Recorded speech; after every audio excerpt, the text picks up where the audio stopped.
عبادت کی شرط قبولیت کیا ہے اللہ کے ہاں؟ بتائیں۔ اخلاص۔ اخلاص کی ضد کیا ہے؟ ریاکاری۔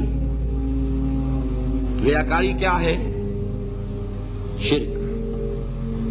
البتہ اس کے لیے حضور نے لفظ شرک خفی استعمال کیا، اس لیے کہ یہ نیت کا معاملہ ہے، نظر نہیں آ رہا۔ کسی نے گردن جھکائی ہے تو نظر آ رہی ہے، کسی نے کسی کو پکارا اللہ کے سوا تو سن لیا آپ نے۔ یہ تو ہے نا وہ شرک کے جو جلی ہے۔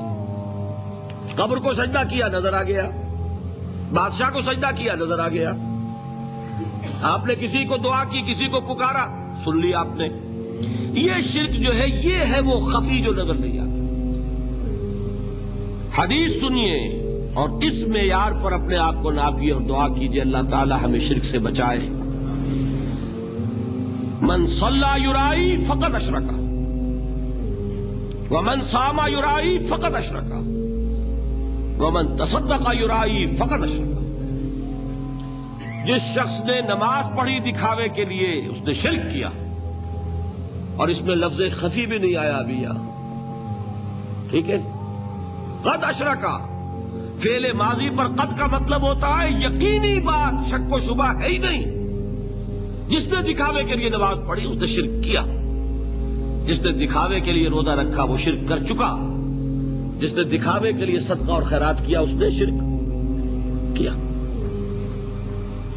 بچیے شرک سے، اللہ بچائے۔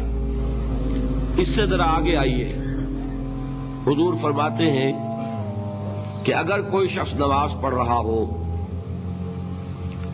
اور جب وہ یہ دیکھے کہ کوئی مجھے دیکھ رہا ہے تو سجدہ طویل کر دے تو یہی شرک خفی ہے۔ یہاں خفی کا لفظ آیا، اور میں اس کا حساب، میں تو الجبرا جانتا ہوں نا، سادہ ہر چیز کو اس طریقے سے سادہ کہ سمجھ میں آ جائے۔ دیکھیے آپ نماز پڑھ رہے تھے جبکہ کوئی آپ کو نہیں دیکھ رہا، آپ کا سجدہ تھا فرض کیجئے 10 سیکنڈ کا، جب آپ نے دیکھا کہ کوئی دیکھ رہا ہے تو آپ نے کیا 15 سیکنڈ کا۔ یہ 5 سیکنڈ کس کے لیے ہیں؟ تو ایک سجدے کے 2 مسجود ہو گئے کہ نہیں؟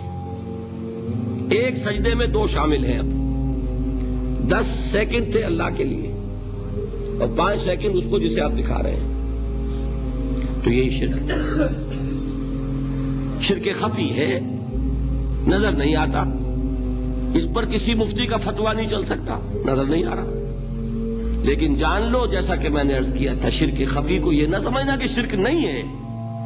شرک نہ ہوتا تو حضور کبھی اس کے لیے لفظ شرک استعمال نہ کرتے۔ شرک تو ہے، یہی وہ شرک ہے جس کے بارے میں حضور نے فرمایا اس کا پہچاننا اور دیکھنا اتنا مشکل ہے جتنا کسی تاریک رات میں کسی سیاہ پتھر پر رینگتی ہوئی کسی سیاہ چیونٹی کو دیکھنا اتنا مشکل ہے۔